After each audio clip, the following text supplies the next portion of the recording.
అందరికీ. Chicken liver curry నా స్టైల్‌లో ఎలా చేశానో చూసేద్దామా? ముందుగా అయితే చికెన్ లివర్‌ని బాగా శుభ్రంగా కడిగి పెట్టుకోవాలి.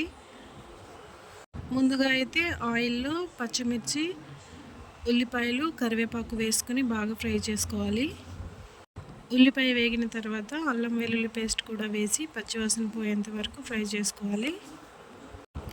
ఇప్పుడు మనం కడిగి పెట్టుకున్న చికెన్ లివర్ని కూడా వేసుకోవాలి. బాగా మిక్స్ చేసుకున్న తర్వాత రుచికి సరిపడా ఉప్పు, పసుపు, కారం కూడా వేసుకొని బాగా కలుపుకోవాలి. చికెన్ లివర్ అయితే హెల్త్‌కి చాలా మంచిదండి. రెగ్యులర్‌గా కాకుండా అప్పుడప్పుడు తింటే చాలా మంచిది.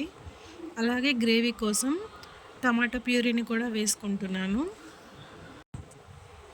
ఇప్పుడు మనకు కావాల్సినంత వాటర్ పోసుకొని మూత పెట్టుకొని ఒక 15 మినిట్స్ ఉడికించుకుంటే చాలండి, మధ్య మధ్యలో కలుపుకుంటూ.